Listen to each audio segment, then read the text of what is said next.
صباح الخير. Good morning, everybody.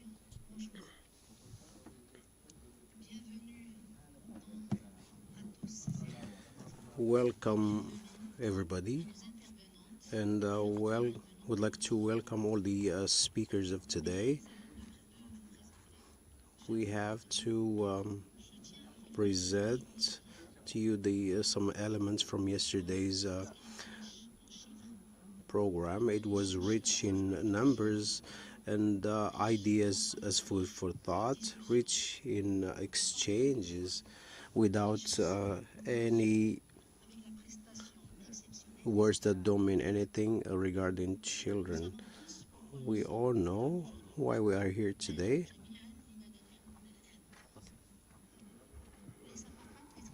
We are here not only to conduct study, Évaluation, الهيئة الوطنية للتقييم, mais aussi, surtout, not only to explore these elements and further discuss yesterday's theme and develop this further to deal with this violence in schools. We've seen this in numbers yesterday explained to us and the terrible consequences that can be dramatic even sometimes. Yesterday's workshop number 1 was more sensitive when Dr. Ghizlan Benjeloun, psychiatrist, who will be intervening today as a representative of the children's rights. She talks about a study they conducted at the level of the hospital institution in Casablanca. She talks about harassment, sexual harassment on children, which has a lot of repercussions for the future of those children. So the impact of school harassment has more impact than losing a parent. It's more serious than being placed in an institution. I think that everything is clear and the statistics and the figures have talked for themselves. Before I start introducing or presenting the speakers, I would like to thank the national agency that has been so precise in their studies, which has enriched our background and our discussion. I would like to add here that this type of reports should be available for the whole educational community. Another factor that keeps being reiterated in the plenary or the workshops, which is that of the school climate. It returned directly or indirectly. Even the children talked about the school climate. It's in parallel with it has a relationship with violence, which was overemphasized or emphasized by the speakers. The school climate and its nature leads or helps or hurts or hurdles the learning of the children. That's why we need to solve this problem in order to provide this good environment for learning. To my left, I'll start with ladies. I'm not starting with the men. I'll start with ladies. Claire Beaumont, Aman Hassoud, and virtually we have Miss Sana Herkama, and finally Jean-Pierre Bilon. So the resume, the CV of our speakers are rich, especially when we tackle such topics. We should put aside our egos and talk this. So you carry this within your hearts and you have this will to talk to us and share with everybody. The floor is yours. So we start by Miss Beaumont, who comes to us from Quebec or Canada or Quebec, which is different. Quebec, Canada. That's it.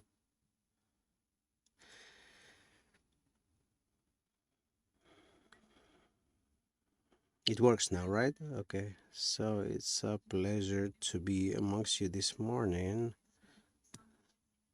I would like to thank you for all the preparations for this event and a good organization. The presentation I have is only will last for 15 minutes, and these 15 minutes won't be enough to pass the whole message.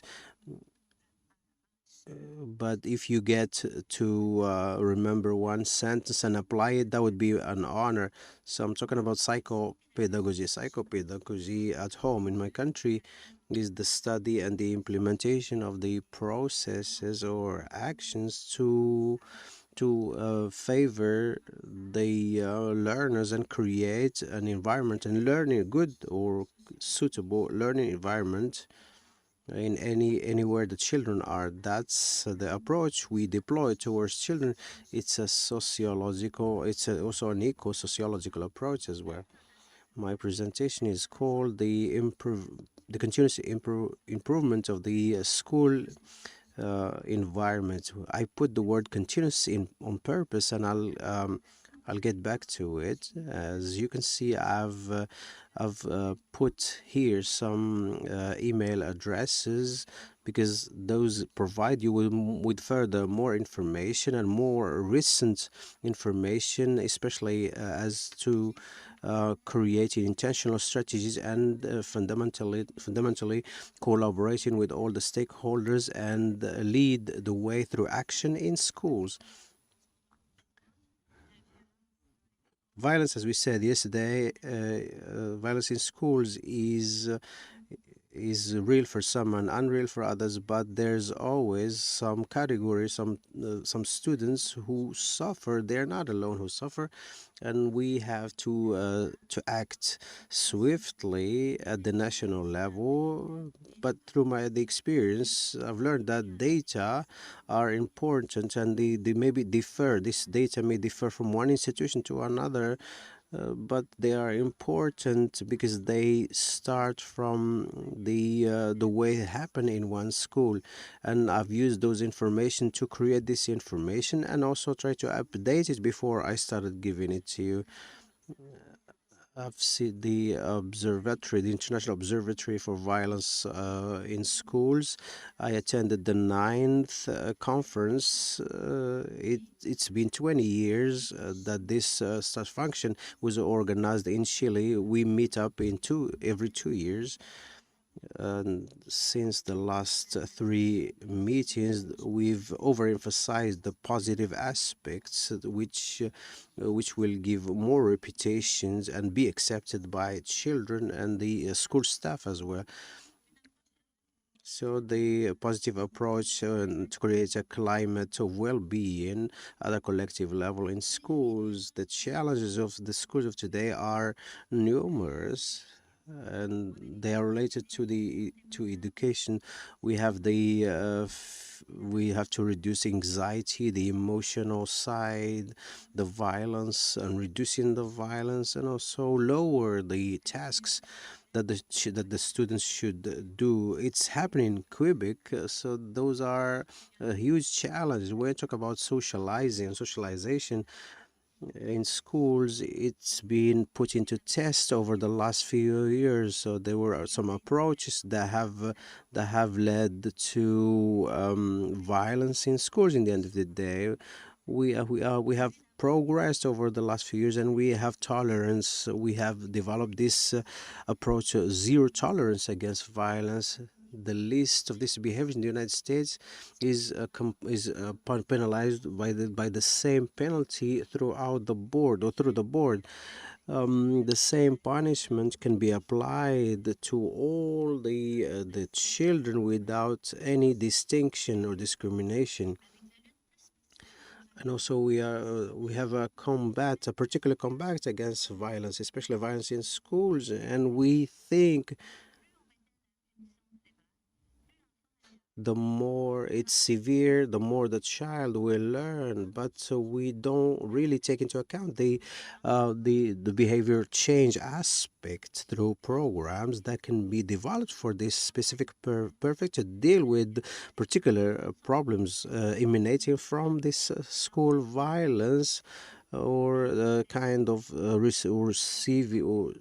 or providing types of training to help the children change their behaviors. This works in some schools, but not all. The overall approach that we deploy here is to deal with the school climate. Yes, it is global and overall because it takes into account the ecosystem, the adults and children alike. We've counted on this much. We've relied on the success of school for society to succeed as well. So when we take if we don't care for the well-being of a person, that person or that child will not develop pedagogically speaking. We don't have to be so the well-being of the private and personal well-being of children is very important for the family. Now the COVID pandemic has caused more problems. So now, under the umbrella of this emergency that happened, we try to develop the emotional behaviors, and we worked also on the behavior level, how to help them develop certain sociological behaviors that will help them pave their way and find success. We try to train them to calm down before getting involved in discussions and relationship with others. That's why we have to develop this adequate interpersonal relations and teach the children to solve their own problems. And we teach them to manage their own problems rather than manage others' behaviors. Different approach have been suggested for this. We know that the mental health is a state of physical, social, and environmental condition. So it's been defined a person with the mental health problem who is somebody who suffers. That's why we need to replace this with more positive, engaging aspects that would help this person go through this period safely. That's how people find the way to achieve their dreams and work to achieve their own well-being and that of their environment. The collective well-being, I call it collective because when we create such school climates, I've come up with 5 elements. We have to feel secure and create this collaborative type of schools and good, safe environment in schools creates an atmosphere of positivity to create more positive personal relationship. And we developed another model, which is the ecosystemic of socio-emotional behavioral learnings. It's the socio-emotional aspect that has been taken into account. I've conducted some trainings in this direction, how to teach this to school staff to develop their skills in this direction. And they try to, altogether, stakeholders have been touched upon and have been dealt with in this direction to refine their teaching methods. Sorry, this takes a few seconds. Do we want to use pens or what? So do we want to work in an integrated manner, deploying all the dispositions for the well-being at the collective and personal levels? So we have to focus on the positive aspects, and it's the general atmosphere that prevails in each school that is backed by the children and the staff and so on. Everybody, adults or children, they contribute by the way they behave.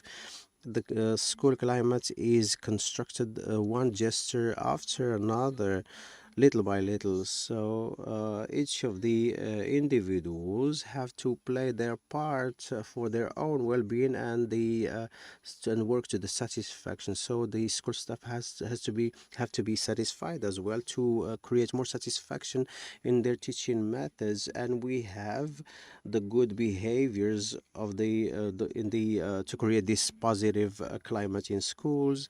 This touches upon the staff staff, or the school staff, and the children or students as well. The socio emotional commitment is important in this direction, and how to deal with certain difficult emotions. When we find somebody who can manage their emotions, or their is a rich gain that they can have in their as a toolbox, they can deploy it to deal with safety. So the safety climate is so important as well. The socio-emotional aspect is very important. We may not have a collective well-being if we don't have an individual well-being. It's natural, so that's why we try to promote this emotional health, because it's good for the education of children. It also helps the youngsters to respond adequately to each challenge and to others in pertinent manners, and learn to take clear-cut decisions once they are invaded by such emotions. We've had experience with this when we took decisions under the emotion, negative emotion, and it impacted our decision as well. So we have to appease our emotions to take good, more rational decisions in our lives. So the ecosystemic model for learning, for the socio-emotional learning, to achieve this personal and collective well-being in schools. In Quebec, we train teachers and students alike to try to identify their emotions. What do I do with? Not only identify, but what do they belong to me? Those emotions belong to me, and it's up to me to manage them. I cannot manage all the things around me, but I start by myself first. Once I identify these needs, I decipher the need, and how to cool down those emotions, to move to a stage of well-being. Those are types of activity that we can conduct in the self-regulation of the emotions, and self monitoring of my own emotions, and that's applied to the children. So when we move to the level of the roof, that deal with children who are sensitive towards others, and they deploy lots of apathy, and they are too emotional in building relationships with others. Last, when we look at the new, we talk about the management of these emotions. When we manage to get these emotions and monitor them, we are able to go beyond. We have an influence on our environment. It's not only the environment influencing it, but we influence it through our positive aspects, and through collaboration we get to spread this element. That's what should be done. That's what we do actually in the schools. So if we are adult today, we missed the point and didn't learn these elements back in time, how to deal with our own interests to the benefit and the interest of the collective benefits of profits of society. We can we can visit. If we have a look at different ministries, they can use pens or different dispositions, but the objective is one. It's a socio-emotional learning that is possible, and if we convince children to do so, they can be good citizens and good adults, develop a vision, integrated actions and visions to deal with this educational challenges. We can prevent all the confrontations at schools. And so the school climates and the socio emotional elements are important to serve this collective aspect in school, and it's common between us, and we feel it by bringing in our contributions. If we teach this to our children and try to ask ourselves, do they have positive relationships? Do they feel accomplished? Are they on the pattern to success? Are they achieving well? Are we contributing to their safety and their educational positive aspects? We try try to touch upon this facet while helping the children live their own way. The best way to teach a child how to swim is push them into the swimming pool, but we have to give them the means first. So the general approach is positive, and it's inspired by positive psychology, where we don't seek not only the optimal development, but it leads to more than that. So in psychiatry, we deal with the kinds of disease. We try to label the feeling as disease. For example, I had some individual come in to ask me that they wanted to be better in life.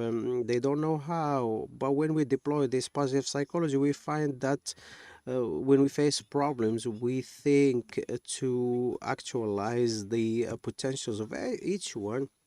In school, there are children who don't have behavioral problems, but if we look at this positively, that they have a strong character, and when we help them develop their passion, we go to we moving towards optimizing their development, the promotion of whole. So collective approach or a jointed approach to ecological approach in the promotion of health. So this has to do with the promotion of the well-being in school. And I would like to say in this respect that this is organizable, and you can consult these elements. They are available on the internet. So we've divided school into 4 levels. The first level, we're not targeting the preparation of each one, but we're targeting the well-being of every student. So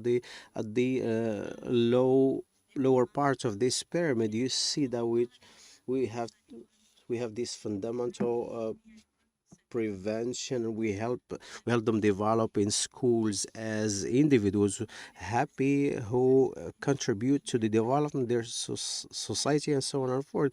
Uh, that's level 1, and we put there all the elements that develop in the creation. This will be in number 2. We have a general prevention against particular problem. For example, when we deal with violence, we add the types of interventions that we'd like to have, and the risks that these students run vis-a-vis this violence. And also we notify all the players.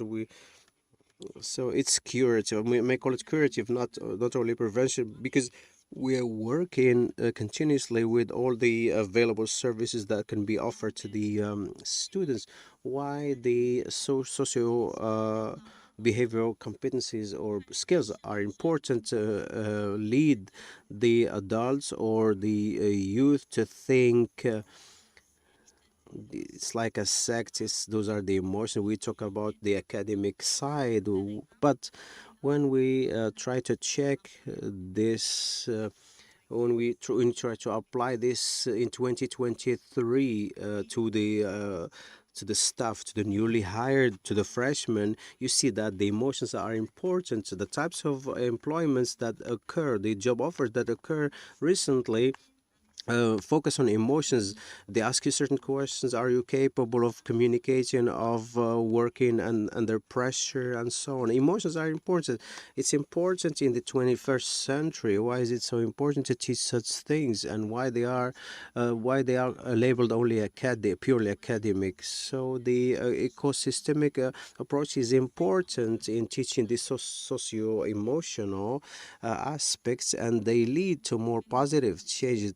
Children, they develop in harmony, in interaction with their sphere continuously. It's the first documentary that I would like to suggest here. It addresses the institutions, how to promote mental health and positive climate to prevent the violence from occurring. Each time we accompany a school, we try to focus on the results, and once in a school they create things and they work very well. They sigh, they send in a sigh of relief that this has worked. Why? Because they've lowered down their protection, their effective barriers, and they're letting things go. They're liberated. So some of them may think, some directors or some directions tell me that I don't have much violence in my school. Yes, but we need to work continuously with you in your to create this school climate to avoid any potential violence. But some directors tell me our schools will never improve. So it depends on the school. We don't have to lower down our guard, and we have to put into effect all the things we've acquired so far, creating the positive elements that will serve the collective and the individual alike. And that's what we'd like to do by planning the intervention and promoting the things we'd like to achieve. And then we foresee the ways with which we'd like to intervene. In this way, this intervention will be a judge, an efficient judge for us on the ground. This is an approach um, that doesn't take into account activity. If I take, for example, certain activities and transmit them in bad ways to the students, that would not be work. So that should go hand in hand with the philosophy of my school, and I transmit it to the students in graspable manners. Sometimes what I do when I'm dealing with different programs, I would say that tomorrow I'll be applying these things and these things, and they have to go hand in hand with the personality of each one.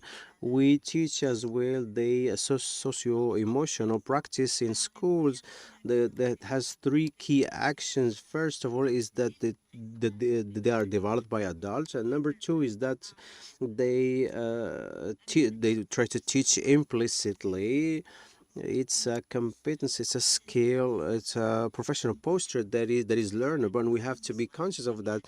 We have to be aware of ourselves, of our emotions, communication, and how we collaborate. The second key that we try to elaborate is that they are surtout aux enseignants. We try to pass these messages to the teachers who are closer to the students, so the teachers explicitly get involved in this in developing these competencies and social skills and social and emotional skills to the students, and try to integrate them in their school subjects as they are. So we teach in the classroom explicitly those behaviors and try to integrate them, as I said, regularly in physical education, in French or English or any subject. We have to do them intentionally and conscious of all of that. Another action plan is to create a practice, a daily routine for these elements to be absorbed by the children, and they don't have to be supplementary, but they have to be continuous and intentional, as I said, to develop these socio-emotional dimensions. The students need to be trained, need to get used to them. We're not going to create a new approach, a new program, but I wouldn't encourage you to do so. We have to demonstrate and try to integrate this in what you're doing. We've trained a lot of individuals, a lot of staff who are conscious. When they are conscious of what they are doing, they are capable of achieving collective objective for the whole schools. If the school has decided to have a socio-emotional program, the staff has to be trained, which is crucial. They have to feel that this is closer to their hearts. And how many hours are devoted to the training of those staff? It's not much. Some programs can take 2 to 3 years, and it takes the responsibility of explaining the activities, and especially develop an attitude to get across the message when they animate activities in the classroom. To responding to the needs of each one in an integrated manner is another aspect. We have a lot of models. The model that I would suggest is in numbers. So the individual well-being is important. It has five live with positive emotions, live with meaning, live within engagement, commitment, and also leave it to each one to develop by their own, in their own way. And this is how this wheel keeps turning in this school climate and school environment. Finally, this is some material I've developed myself, and it's free of charge. So my presentation is also available in PDF. We've developed tickets of intervention regarding intimidation for parents and guides for personal learning stages to teach the socio emotional learning and so on, and also to back this type of learning in the adolescence stage. In adolescence, as you know, there are a lot of changes happen in the bodies of the adolescent. They have a lot of emotions, and they can start regulating their emotions. They may be able to take dangerous decisions because they act in accordance with their emotion, which is danger for their health, especially when they are plump or not fit. So if we'd like to contribute to this school climate, we need to make some gestures and take part in this well-being in the individual collective level. And thank you very much. Merci, Madame Beaumont, pour cet exposé riche et très instructif. Thank you very much for this rich presentation. I've learned a lot of things. So in Quebec, you say this is not your last. The opposite, you don't say enfin in Quebec. Is that right? 1,000 thanks once again for your presentation. What comes up again is your experience as a school psychologist and a clinical psychologist. We say, well, the richness of methods and approaches, because when we come on the ground, we would have accumulated enough element to make proposals. You talked about the global approach, a positive integrated approach. We have kept this for more efficiency. You have also have all talked about socio-emotional learning, and to conclude, I have kept this discourse that is quite telling, which talks about well-being, individual well-being, collective well-being, and this famous socio-emotional learning that is dear to you and that has all its place. Thank you very much, and I give the floor straight away to Mr. Dilo. You could have made your comments. You talked about you, myself, and the philosopher will be better placed than myself to make his comments. Good morning, everybody, and thank you for your warm welcome. I'm very happy to take the floor in front of you. It's true, I'm professor of philosophy, but nobody is perfect. It's of a particular form of violence that I'm going to talk to you about. And we talked quite a lot about it yesterday, but it's on this question of what we call in France harassment. In Quebec, they call it intimidation, and I prefer by far this word. Then we're going to change it, me and you. This set of small things, these mockeries, this isolation, which apparently are not a big thing, but that talk quite a lot and quite telling and make the lives of certain students unbearable. After a few years work on this question, I've acquired a conviction that could have been transformed into a project. That is to say, this idea that is to come to the end of this phenomenon. I really have the impression that you need to manage to constitute in each school a team per school. It's a project. That's an old project I started in a part somewhere in France at the Academy of Versailles between 2014 and 2018, and started constituting in schools teams specially dedicated to the treatment of situations, and we started in 2018. This project was largely taken back with the Resist Center, and we try to put it in place in France. And Malasson will talk about it after, and in Morocco also, it's the same idea is being developed and being implemented today. What does it mean?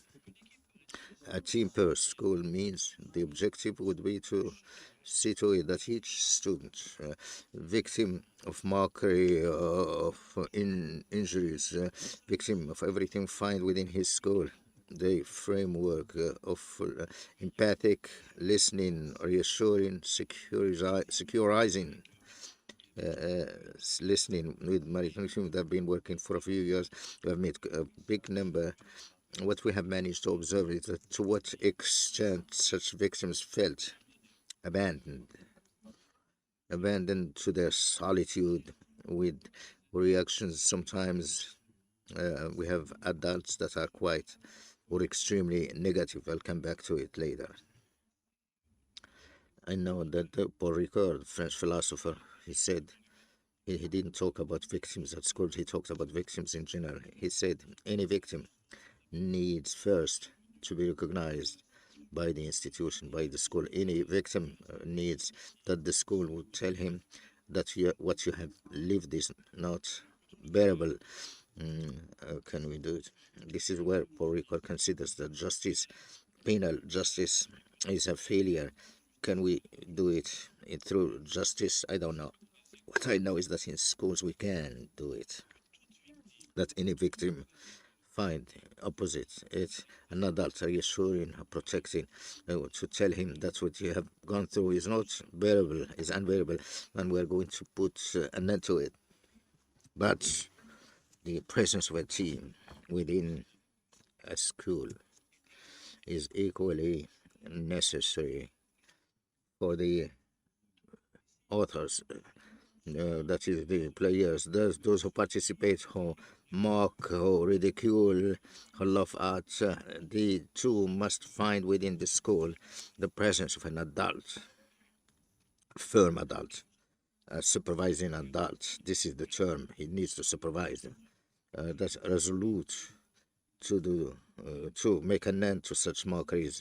That professors be attentive to these things, and they would have the will to not let go any mockery. It's not to laugh. It's not to. It's not in order to. It's not a game for children. It will always be, no, yes, it's a game. We are having fun.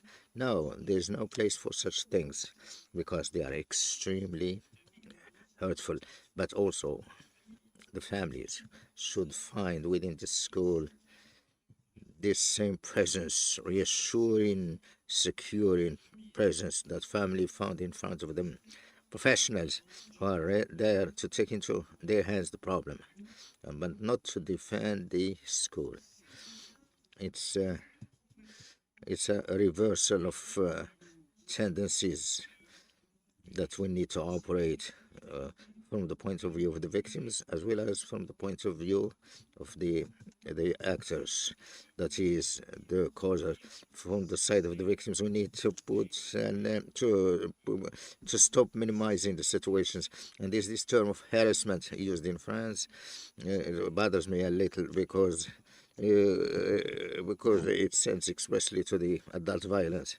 But when a boy or a girl comes to tell you he's mocking me, he's ridiculing me, he gives me a name, he sends away from you, he doesn't want to play with me, you who have in mind this strong term of harassment, spontaneously, we have a tendency to say to this student, it's not harassment. But it's true, it's not harassment. But if we don't do anything, it means it will last weeks, months, and at certain moment this becomes harassment. It's, in fact, we are attentive to all of these small things that we would be able to avoid the more serious ones, all the situations. And in France, we have known over the past few years a number of them, such situations that have led to tragedies that made boys and girls have put an end to their lives because they have been living on a daily basis such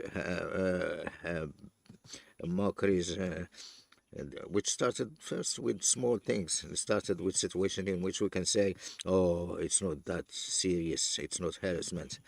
And we need to stop minimizing these things.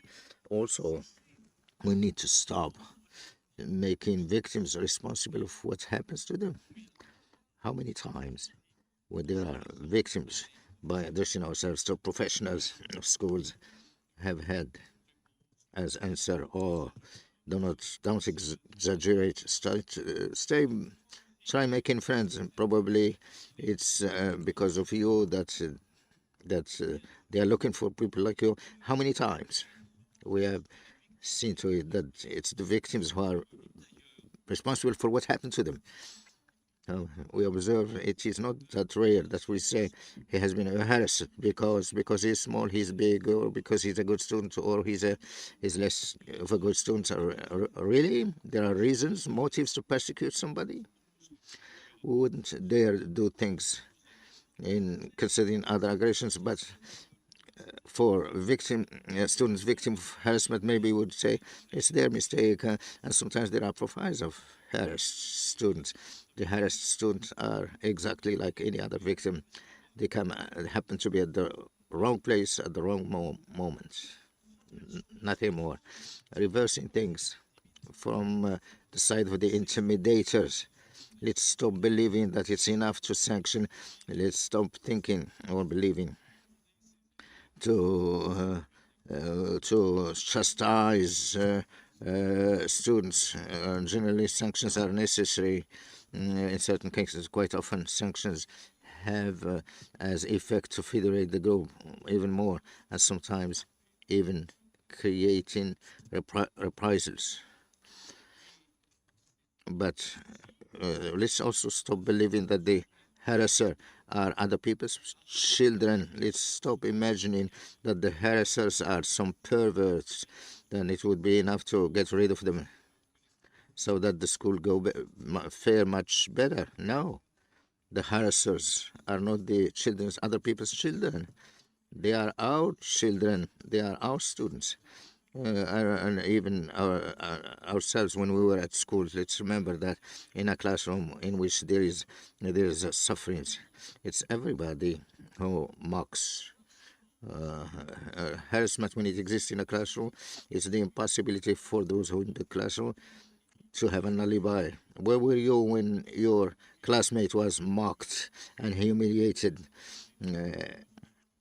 You were laughing with the mockers and with the intimidators. Harassment is first a group phenomenon. Moving, some Scandinavian countries would consider it as Anatole Pikas used this term, mobbing.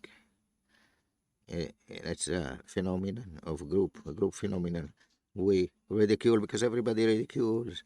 We give a name. We laugh because everybody laughs. And we isolate somebody because everybody isolates. Priority is good to undo this group effect.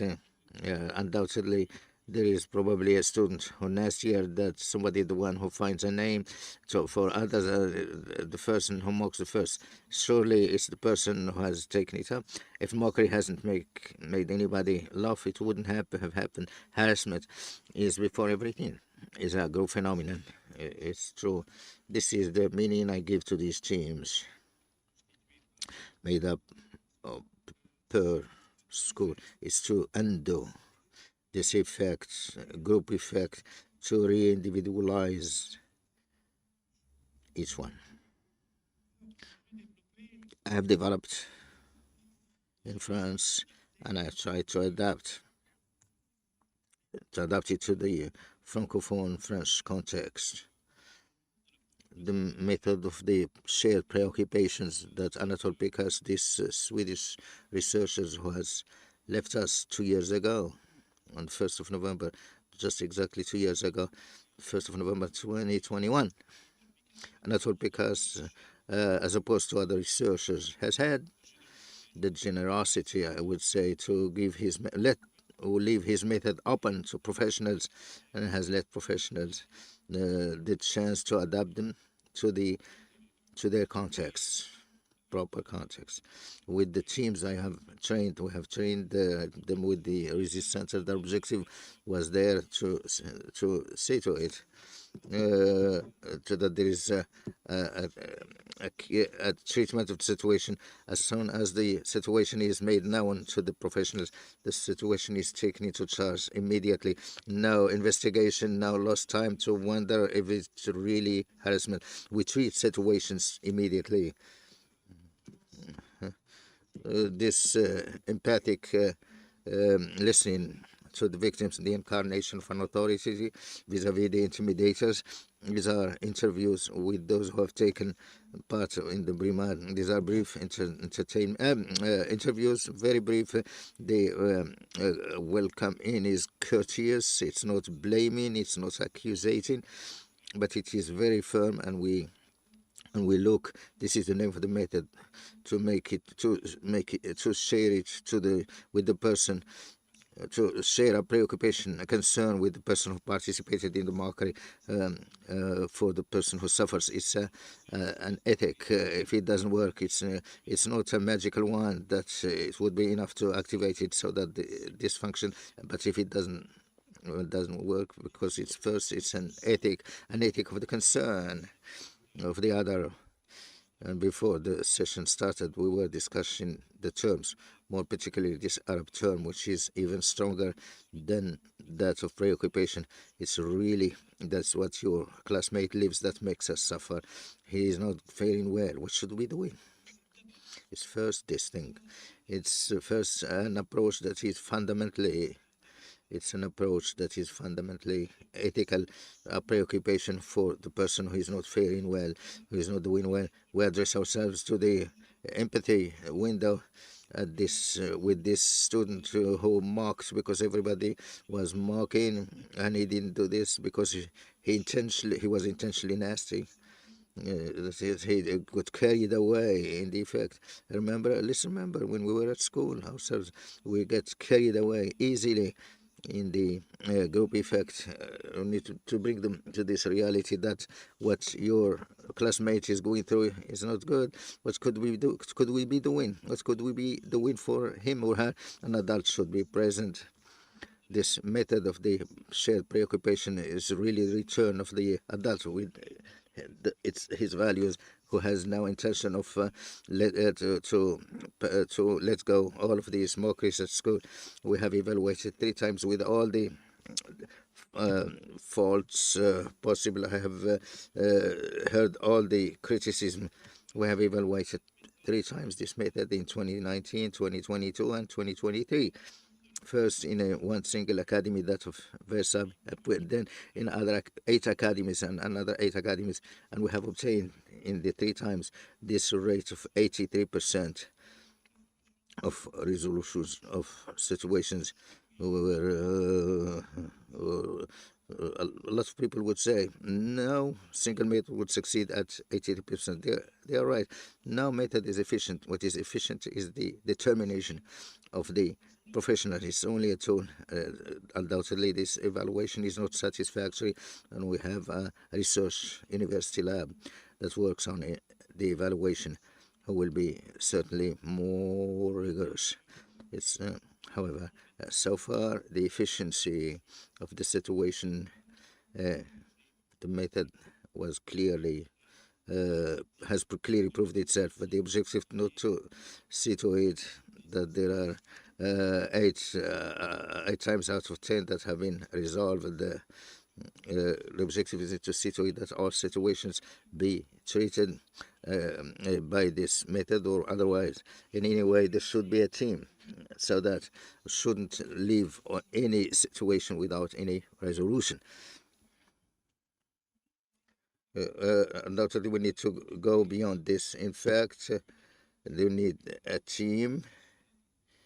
This is undoubtedly, there's no doubt that is a team, active team per school, but also we need vigilance of adults and surveillance of spaces at risk. Harassment prospers where adults are not there, and where adults are less vigilant.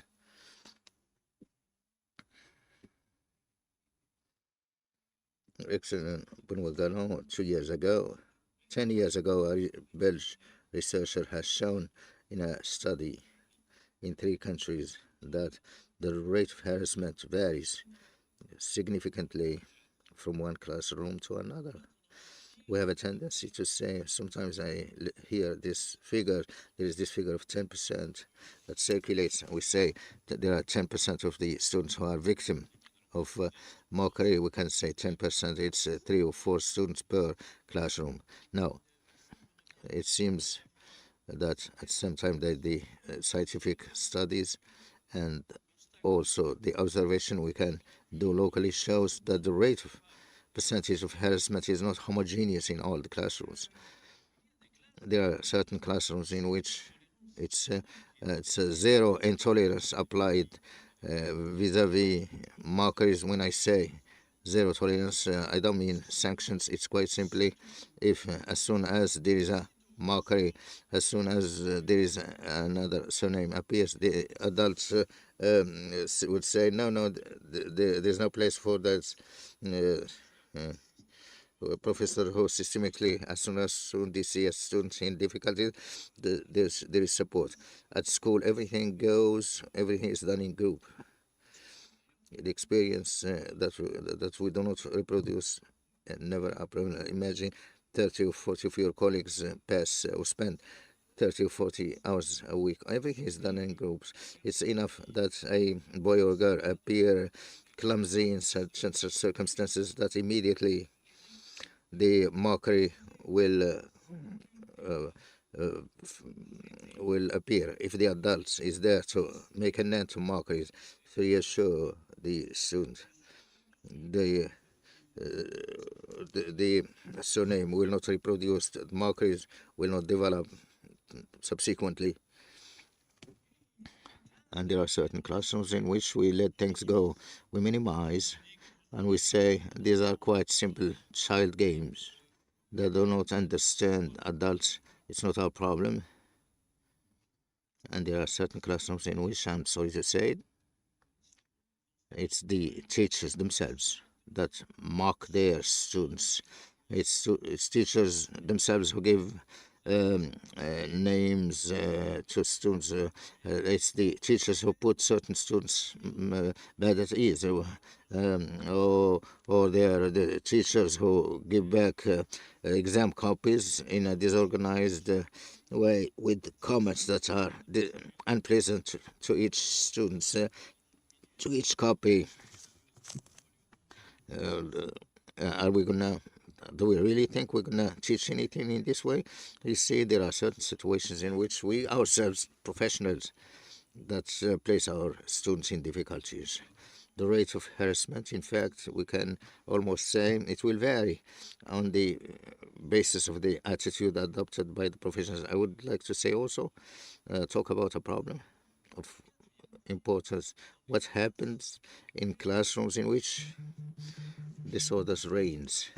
What happens in classrooms in which there is what we call noise, disorders, chaos in classrooms? It turns out to be difficult, even very difficult, to put order in classrooms. So we have two kinds of suffering of the teacher and that of the student victim of mockery, because all the students victim of mockery will say the place that they would fear most is precisely the one in which disorder reigns, because everything would become possible, and the authority of the adult is put into questions. We had the occasion to talk about this yesterday. There is also violence exerted against the professors. There are certain professors who are in great difficulties. And there is, of course, we need to watch places at risk. These places, we let students in total absence of surveillance. I had the possibility of doing about 4 years ago in 2019.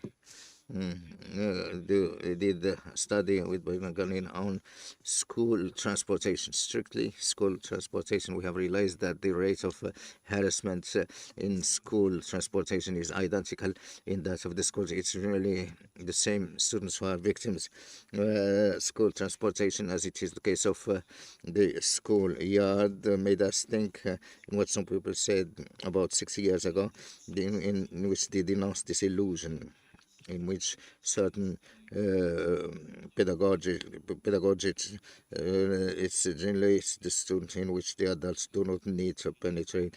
It would be enough to just look at them. We put 300, 400 students in a school yard under the surveillance of two teachers and would ask the question why things go bad. And we do 40 students on a bus with a driver who usually turns his back to them, and we wonder why things do not go well. Then it's the case of the corridors, social networks. Of course, these social networks have become digital yards, school yards. They are students that play digitally. Students, of course, we cannot have eyes everywhere. We cannot be everywhere.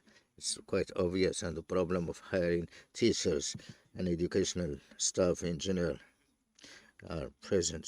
These problems are present in all countries. Hiring, it's to this end that we can associate students in fighting school harassment or bullying. I've started this in 2004, 2005, about almost 20 years. I've started developing a system that was taken up in France under the name ambassadors. That is to say, we sensitize students to the question of harassment, and we make of them ambassadors. That is to say, we ask them to be the eyes and the ears of the professionals where the professionals could not be there, to detect situations and to signal them to adults. It wouldn't be a question to do whistleblowing on anybody. This is not the objective. The objective is to signal the person who is not behaving. It's the same approach, the same ethics. That is the concern for the others. That is the worrying about the others. It detects situation and to signal them to adults. This is the mission we can assign to such student ambassadors, which is quite complementary to what the teams on the spot can do. This is to this end. I'm going to conclude by this: a team mobilized against harassment.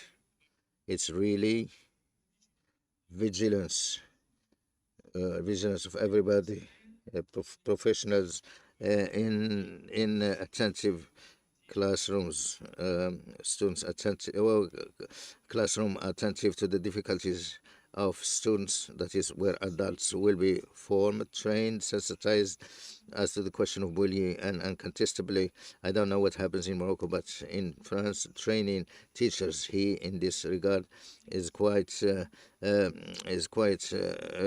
deficient. There's no doubt about it. Teachers who will know from their training that and from the school activity itself that there are certain young boys and girls that could be at risk in their classrooms, and we ask them to be attentive to it. Student ambassadors or children ambassadors, that is to say, they are going to have the same preoccupation. So it's from one eye to another. It's an approach that is fundamentally ethical. Student ambassadors will detect and signal all situations, more particularly where we cannot see them. Yesterday night on social networks, there is a photo circulating, a humiliating photo, indecent photo. Immediately they alert adults in the playground. Something happens, and very quickly we alert the adults in terms, and then the team on the spot will accompany the victims with all the empathy, with all the alerts that I talked about, and the same team and other members of the team, a team in average in France, in average 4 or 5 set people, sometimes more, sometimes fewer than that. And this team intervenes also vis-a-vis the intimidators by incarnating an authority. This is what we have tried to develop. As I was saying, in 2019, when I launched the project that is a team per school, it could be done in a period of 5 years. In a deadline 5 years, that is 2024. That is, I wouldn't have been. I was probably too optimistic. But when I saw, I was right to hope. In Morocco, the same approach has been taken up. Thank you. Thank you very much.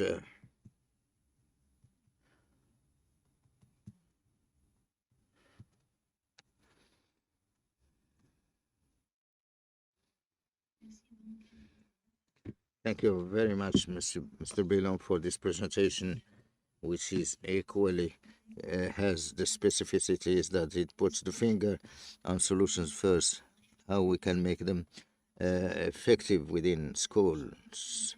I'm not going to come back to what you have explained with a lot of pedagogy and clarity, but I have kept 2 words such as accompaniment, empathy, listening, and alertness, cooperation, responsibility, mobilization. I think the semantic field doesn't need any comment, but I need to remind us in the proposal or the approach that you put forward, you have put the accent on the responsibility of adults, and you assume that. And at the same time, we discover that there is even a participative approach because the students themselves have been asked to contribute. I would like to come back to the group effect that you have stressed quite a lot, and I share with you a phrase, a sentence that has marked me, and by asking a girl of 10 years in the family, and I told her, why don't you do your exercises so that you'll be head of class? Why don't you do your exercises, homework to be the first one? And this young girl answered me in a normal way. She said, Auntie, I don't want to be the first. I want to be normal and have friends. We all want to be friends and want to be normal people and normal students and have friends. And I conclude with this, and I give the floor now, without further ado, to Mrs. Hassoun. This I would like to say that we would be happy to talk about solutions, and let's say optimistic.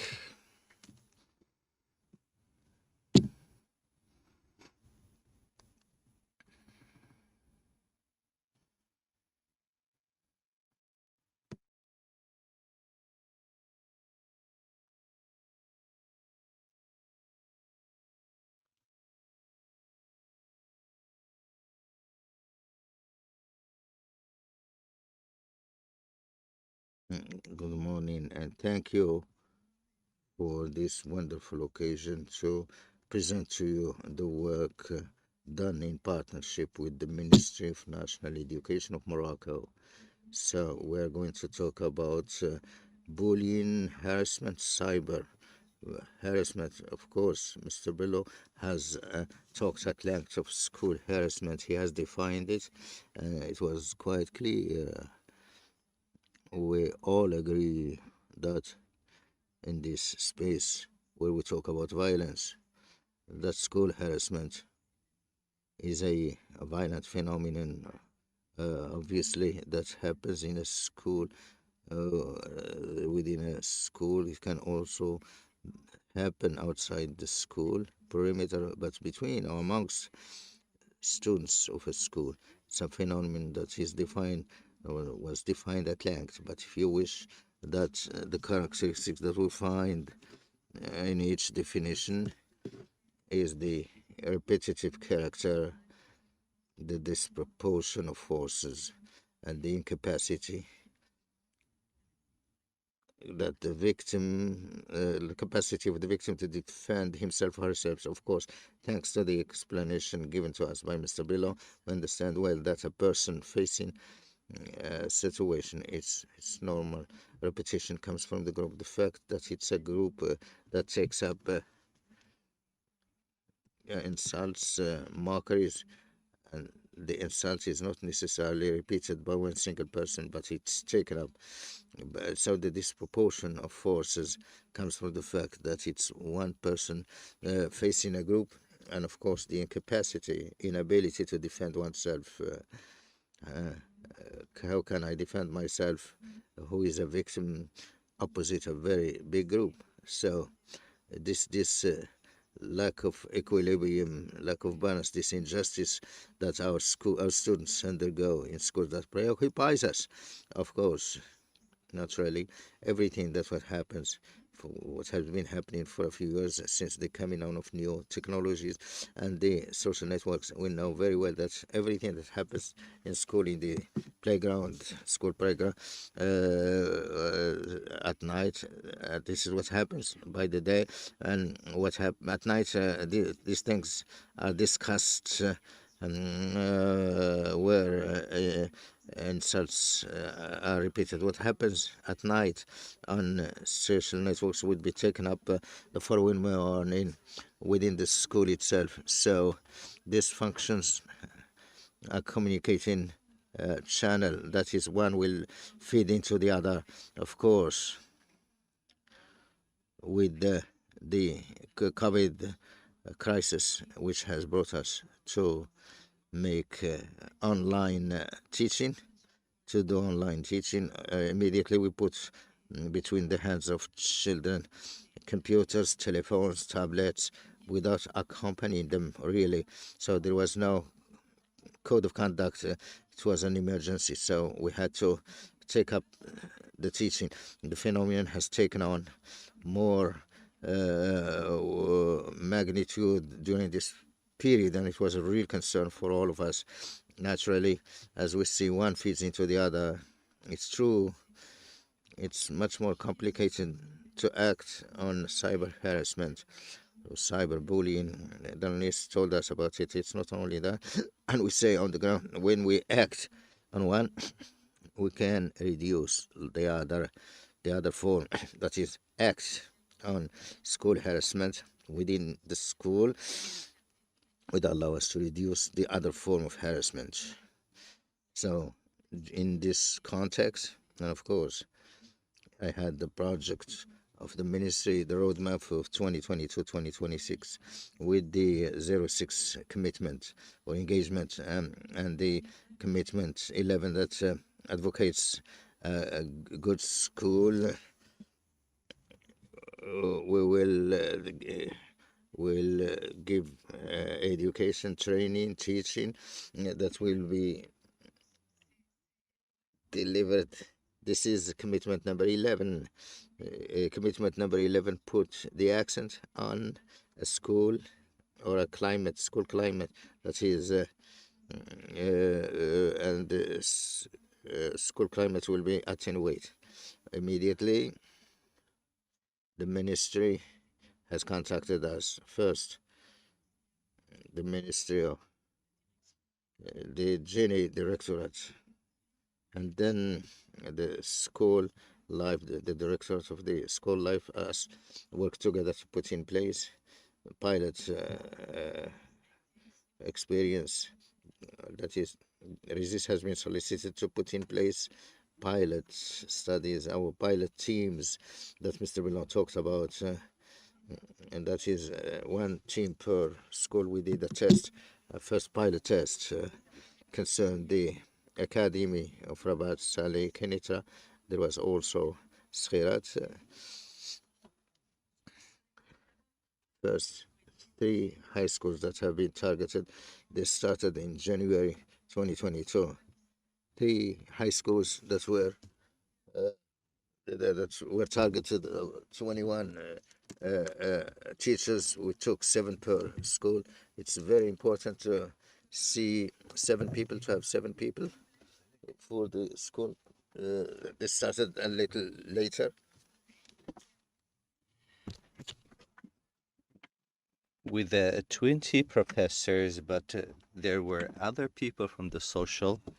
There were some psychologists and the social workers. All of these people, they were trained for a number of days, and they had the theoretical and they had practical workshops and case studies. And of course, when we are talking about the determined training program that was on site, then they have access and they have right to videos that were run by Mr.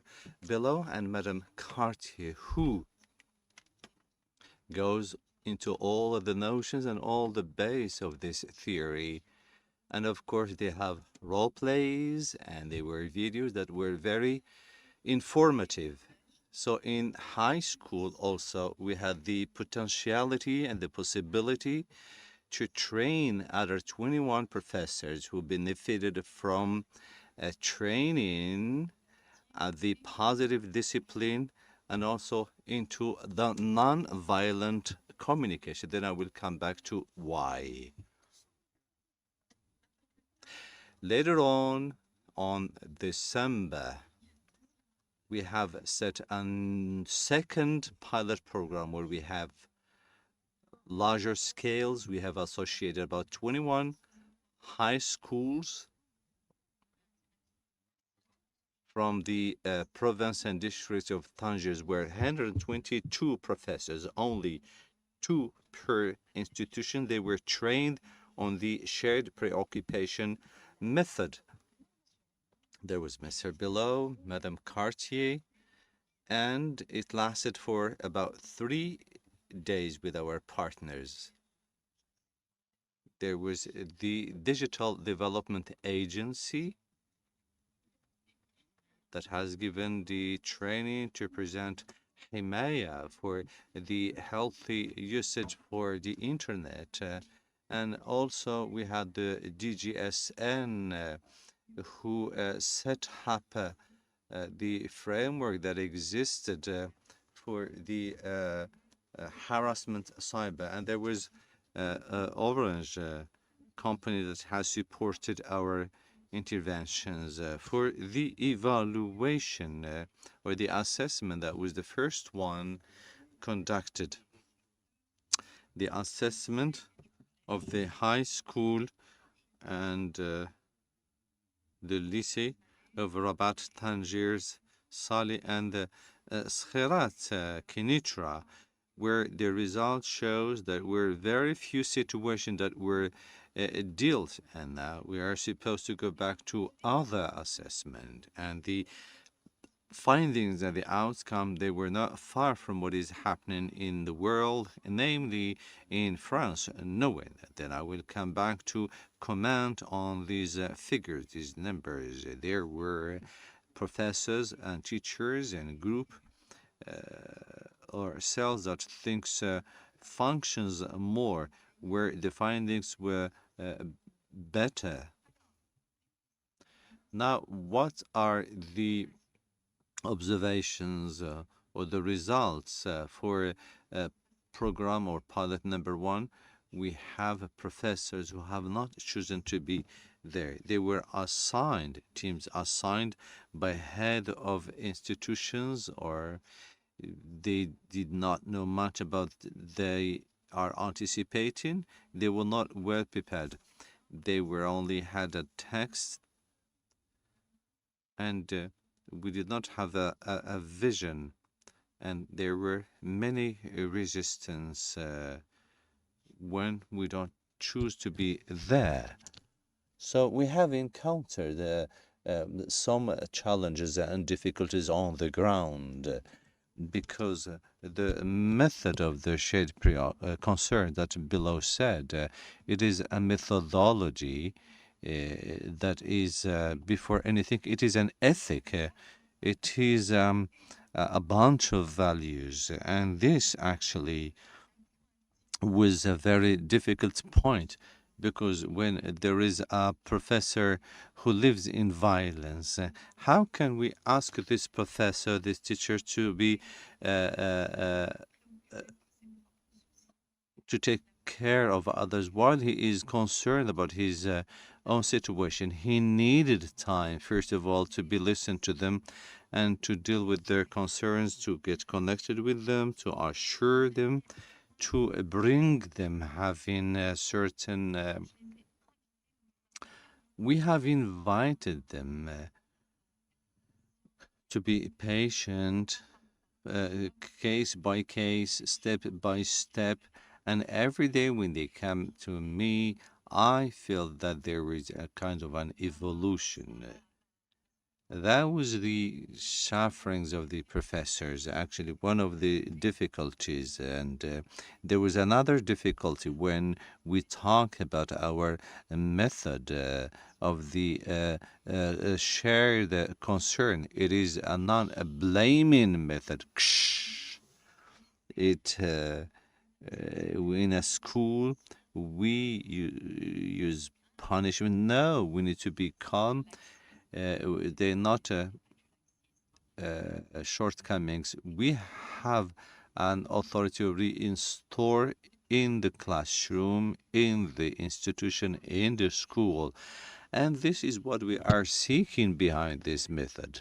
So we needed to go for a lot of work in order to change the paradigm vis-a-vis the non-blaming method, to telling them that for us, when we have launched this series of interviews with the pupils, with the students, we are sure that we have the possibility to sanction.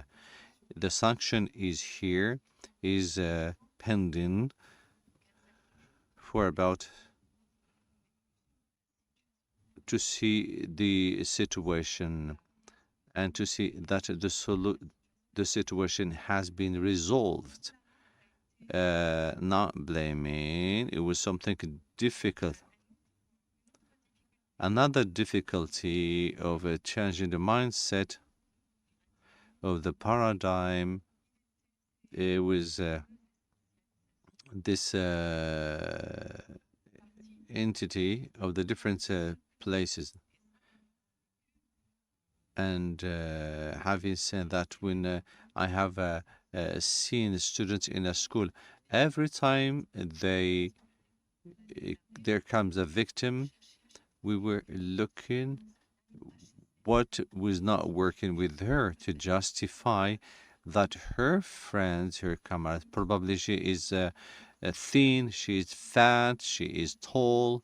And likewise for the intimidators, when we have an intimidator in hand, we ask the question, yes, his parents are divorced, and the risk behind that, as was said by Mr. Bilon, that we go next to many things, or first of all, the possibility to see the suffering played. This is the most important. Who is suffering? And to remain listening to those students and not to externalize the problems.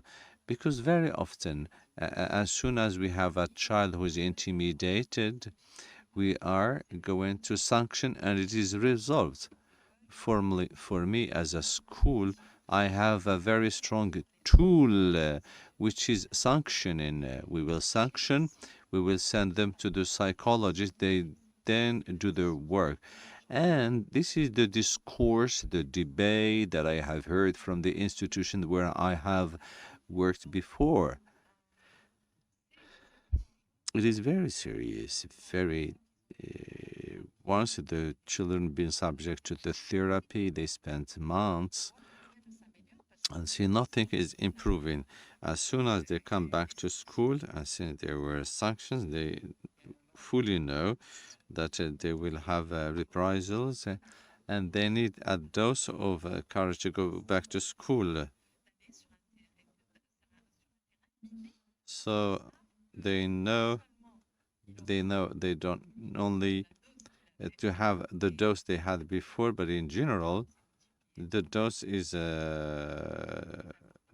doubled. When I was on the ground, every time I receive a student who is a victim, I said, "What do you anticipate from me?" The answer is very simple, that it should stop, to cease this. For there is not a sanction in others, but it stops, to be recognized and to know their feelings, and to be in their skins, that this harassment shall stop. There were, of course, a lot of apprehension from the professors. So they used to say,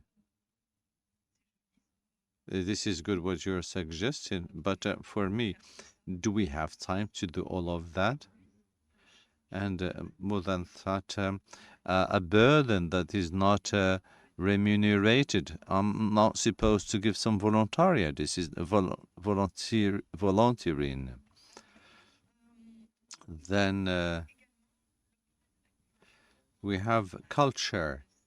When we attack cyber harassment and the 16, I'm wondering if you know the term 16. Let me clarify the 16th. It is the exchange of photos within being intimate, either to revenge, or every time is different, where the photos are on the net, on the net social media. It gets out of private into becoming something public. And actually, this is a lot of suffering for the person who says that. It is more than suffering, because the person receives many wounds and hurts, being deceived, rejection. Frankly, it is a moment where the victim is in danger. And I know what I'm saying. It's a danger of death. I know what exactly I mean.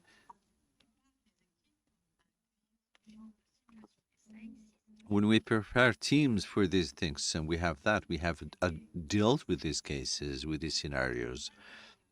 When we talk to host somebody who was,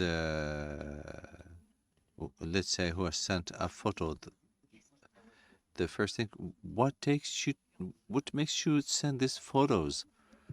For us, the message is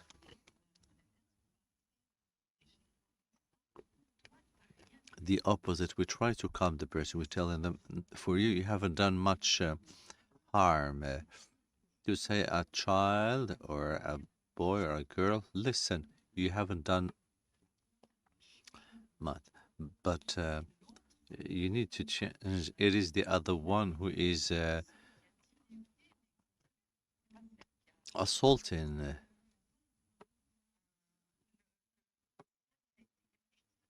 So it was very difficult to be accepted to the team and to ask them to protect the victims in a very challenging moment.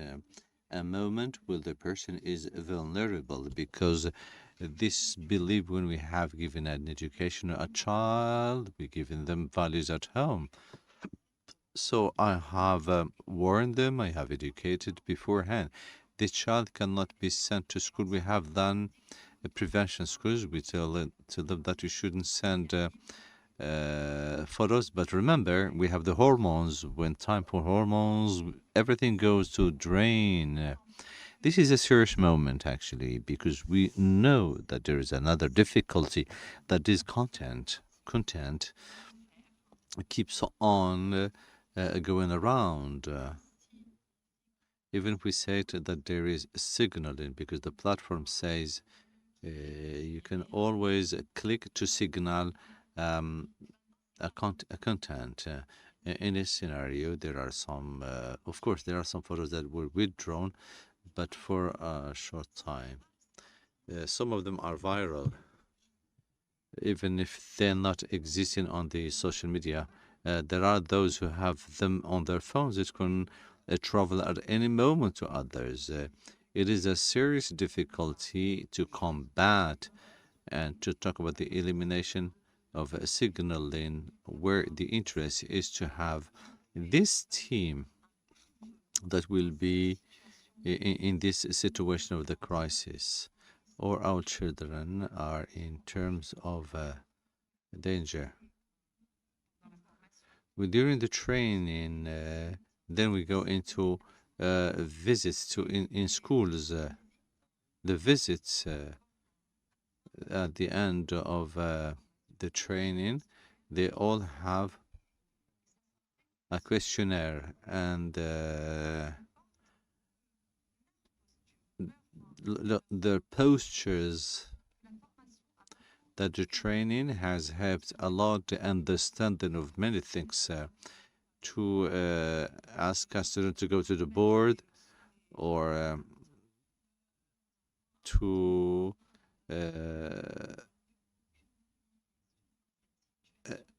give the marks of the students with before others. So consciousness, yes, I open the eyes to say it is forbidden to mock and to harass. If a student gives a wrong answer, it's normal because it's a space of learning. Very few details like these would signal out that it helps them. Of course, not everything been tackled and resolved. So you see, Canada has been long time in this, but it's never over. And we don't have a miracle solution or a magic stick to find the solutions. Somebody talked before me about the prevention pyramid. For us, we have said a lot of things in class, but it does not function. When it fails, what do we do? It helps resolve the situations on spot. Increasing the cases of harassment, it has been signaled out. But today we say this is good news. This means that they dare come and talk to you. It means that you start to have a visibility. This does not mean that your action will degenerate violence. It is the opposite, that the children, parents, other professors are assured, and they know to whom orient the situation relevant to harassment. There are some schools talking about the we have visited the people of Jenny, and they said at the same time of the year, they had a lot of situations, problems with a lot of tension, but here and afterwards they feel more healed and appeased, peaceful, calm. And the parents are not involved fully. Certain people who are on the cell, they receive the parents, but the parents are not fully involved in the process. I move to the next point. What was also interesting that these people, these teams, they were more assured, and they were like given value. They have contributed. There was a feeling of belonging. They have acknowledgement either from the students, from the administration, or from some colleagues, sometimes from parents. When the parents were consulted, it was valuable for them. There was less complaints. Some of them even said it is a time we have invested, but indeed we catch up easily while dealing with the situation. We don't let the situation to be larger or serious or toxical. It's not easy to gain time. And they have seen that receiving intimidators, Mr. Billon could give us the demonstration how they received some intimidators, but it takes short time. When we said that to them, for to train when they go into role plays or the case studies, they believed it was fiction. When they were on the ground, they realized it was it doesn't take as much time as that. A better there were people who were motivated for into prevention, and they give them the visibility of the work, and they were in a better connection with the teams and their administration. There has been a lot of creativity, important initiatives. This is unfortunate. There were 7. We realized that very often because of the movement, the people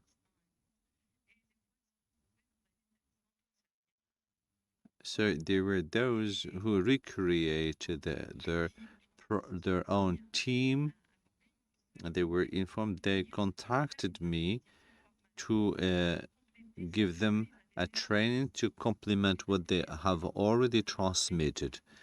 But there was one who went to Canada. Another one went to Casablanca. We did not have more news. And even a team of 7, I'm wondering what can we find when we visit them in Tangier when we had only 2 people per team.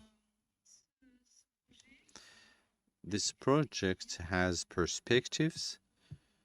We will, of course, hopefully, we will go beyond France, Mr. Bilot. I feel jealous, but we have our ministry has decided to lay down this in the training of the professors. We will have 44 major trainers, 1,200 teachers, and 250 trainers.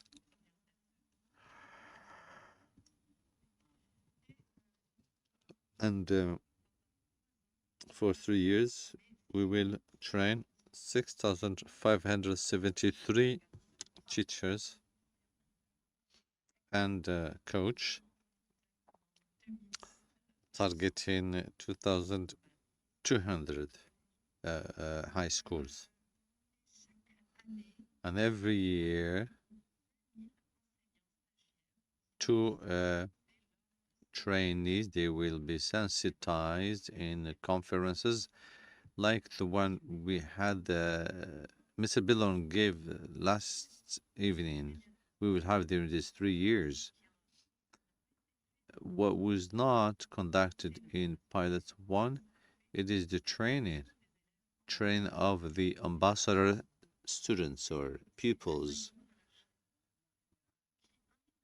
For me, will inform, and there are those on site, and the team will move to other things while the team will be taken by other problems. The students on the ground, they will remind them that there are situations that shall intervene. and resolve these situations. Thank you for your attention. Thank you.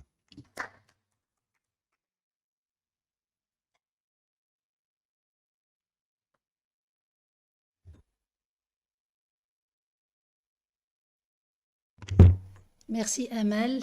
Merci. Thank you very much, Amal, for sharing this experience that is undergoing or that is underway.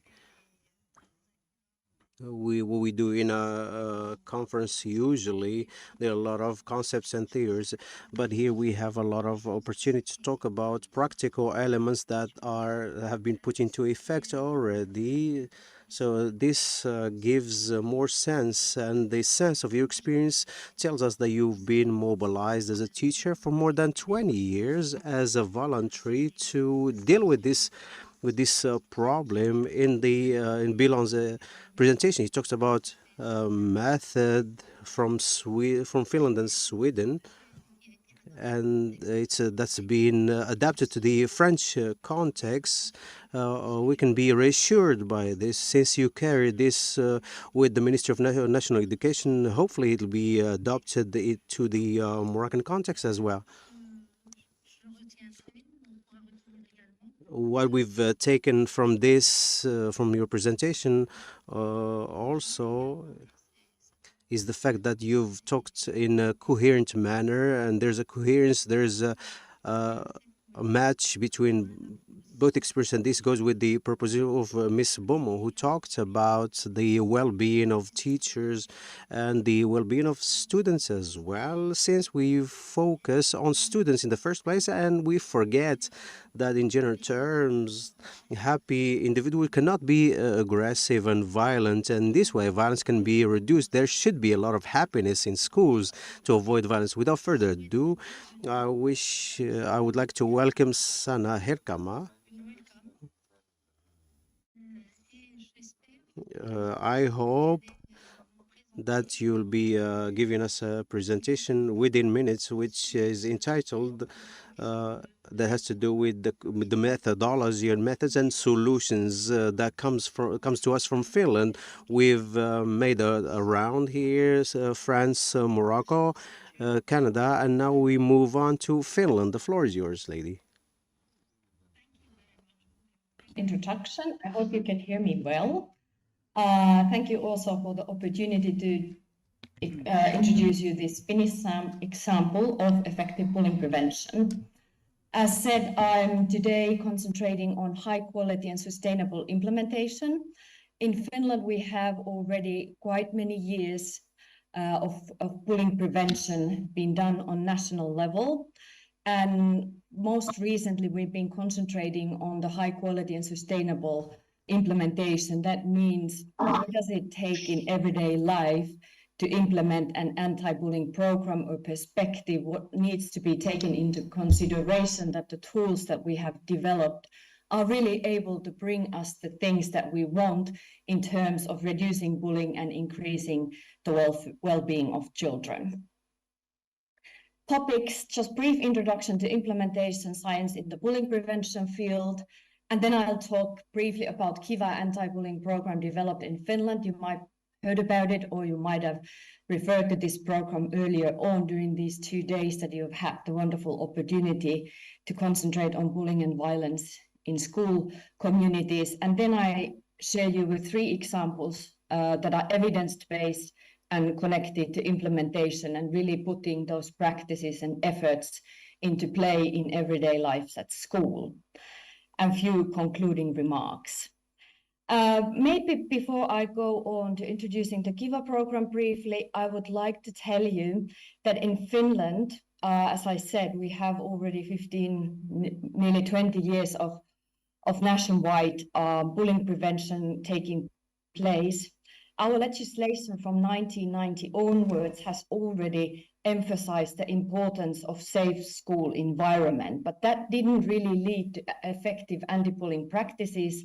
And in 2003, Finnish government and especially the Ministry of Education decided to amend the law, and from 2003 onwards, every Finnish school has to make a plan against bullying and violence, and they need to put that plan into action and monitor the adherence to it. But that also did not lead to very, very strong bullying initiatives because schools were lacking concrete tools. And that was the moment when the Ministry of Education in Finland decided to fund a project that would develop tools that would be available and free to each and every school in Finland offering basic education. And that was the moment when the Kiva anti-bullying program came into place. But in general, if we look at the bullying prevention field as a whole, there are several other programs, initiatives to tackle bullying.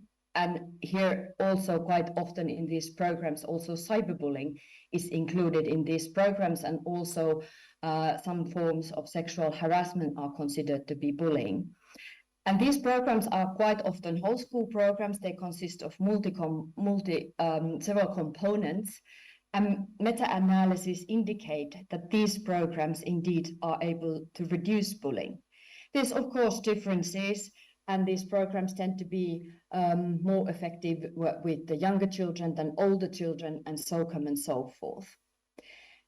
But quite rarely in the field, the implementation of these tools has been paid attention to.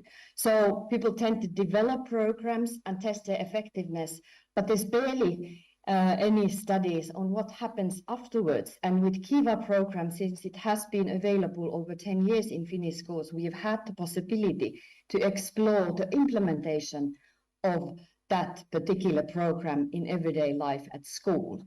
So how are bullying prevention programs implemented in everyday life at school? What needs to be taken into account that they work as intended? So developing effective interventions is the only step. Piloting, developing, evaluating, then broad rollout, as has been in Finland, are the steps to be taken. And then you can improve the health and well-being on national level in country like Finland. So implementation really is the challenge. It doesn't help you if you have a fancy Hoover, you need to use it as well. Otherwise the dust comes in and you need to dig the Hoover out again and again and again. And bullying prevention really, according to studies, is systematic, long-lasting, and the longer you do it, the better results you tend to get. Now a few words about Kiva anti-bullying program, as well a whole school program, including multiple components. Those are 3 components in the program. One of them is universal actions that are targeted to each and every student in the school, and those include, for example, preventive lessons.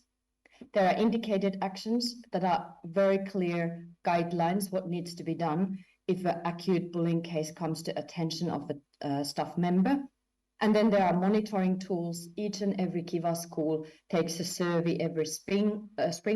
All of the students take the survey and few staff members.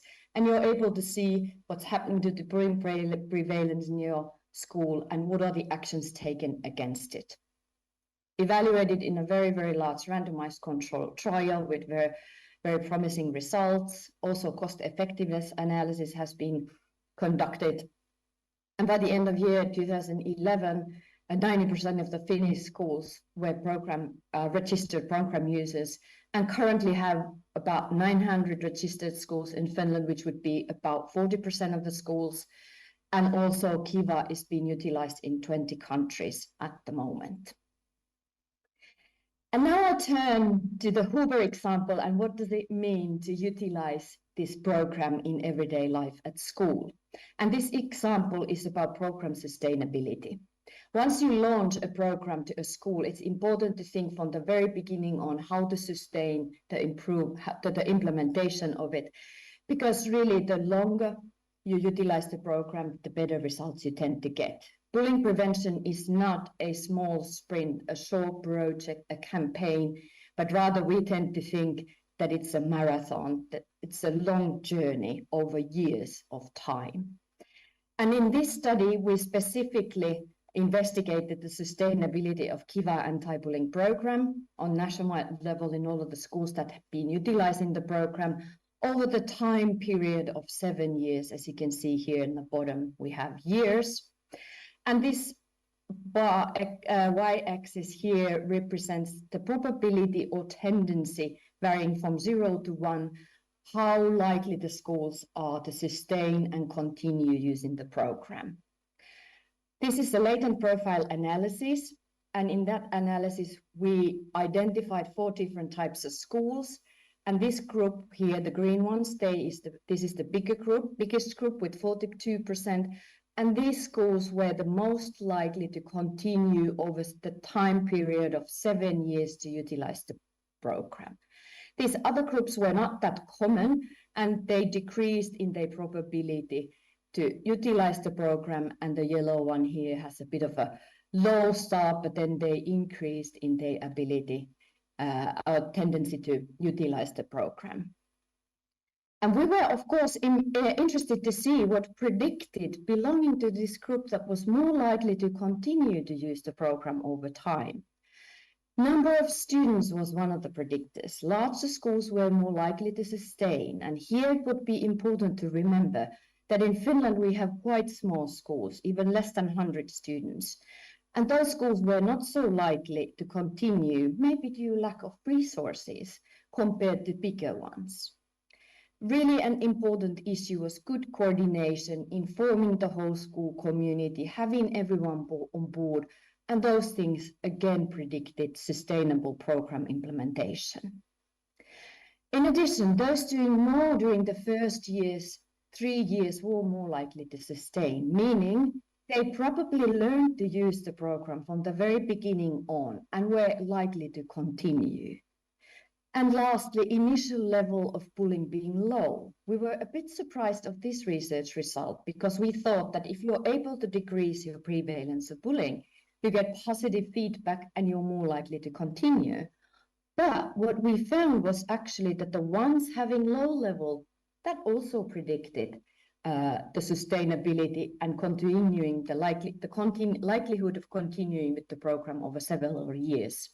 Maybe because these schools were already used to do anti-bullying work. It was easy for them to adapt the program, utilize it, and put it into action. In a second step of this study, we took this group, this persistent group of program users, and we interviewed them. We went to 15 schools to learn more and practice. What do they do, and what are the facilitators and barriers in their everyday life promoting bullying prevention, or being obstacles, barriers that they needed to overcome over time. We did focus group interviews with teachers and active members being part of bullying prevention, and we made individual interviews with headmasters. We found that there are things that are related to program, such as usability, the easiness, the feasibility, support from program developers that promoted program implementation, and many organizational level issues. So whatever this tells to me, that whatever program or approach is taken, organizational issues are of importance, commitment, support provided by the headmaster, administration and organizational management, resources, for example, organizational culture. I was hearing in the previous presentation, the well-being of teacher. It's important that also the teacher community is working well. And of course, a lot of contextual issues were mentioned. National curriculum, bullying prevention plans, either on the school level, community level, or national level, can really give a backbone to anti-bullying prevention, or at some times even hinder if they're not supporting the school and giving them the support they would need.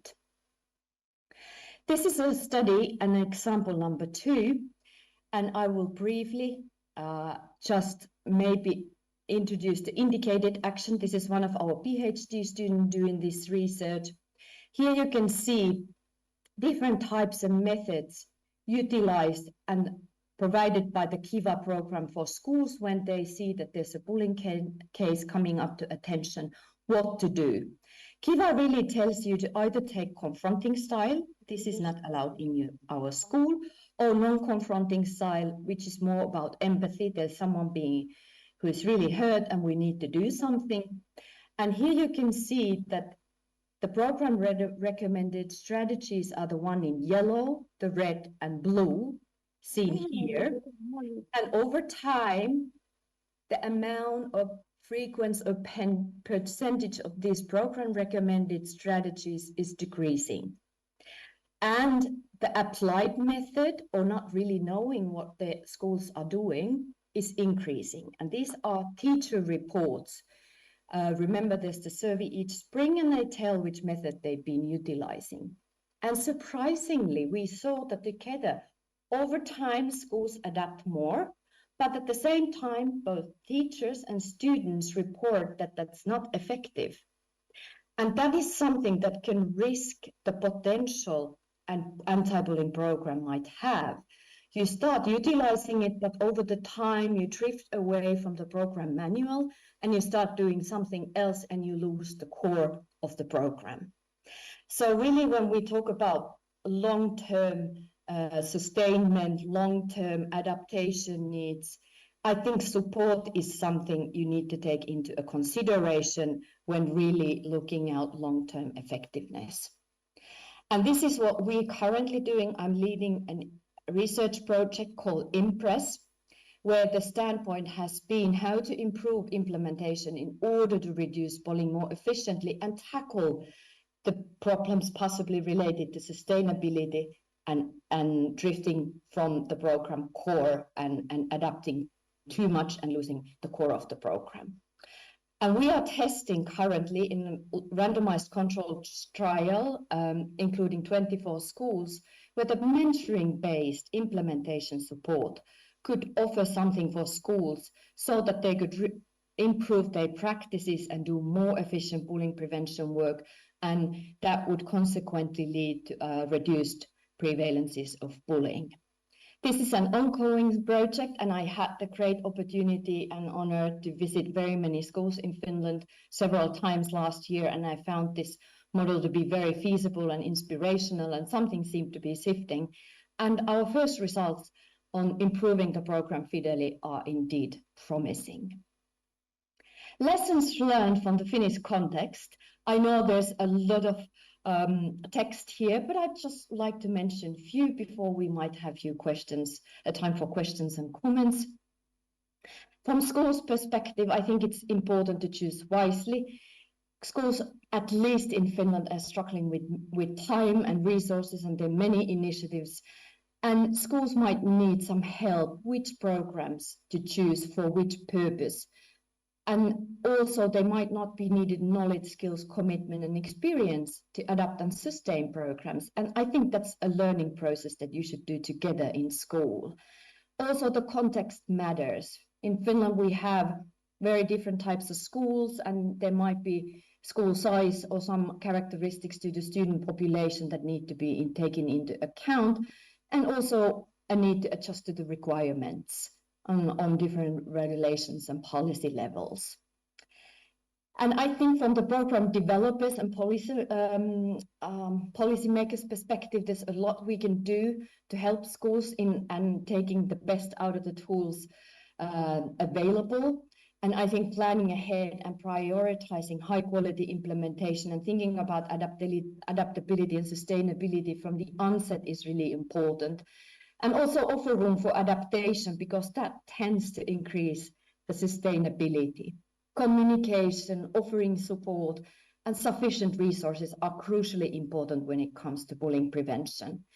And paying attention to strong yet feasible policy and pedagogical leadership. Schools need support in conceptual framing, program selection, and clarifying program roles within the broader context on bullying prevention and education.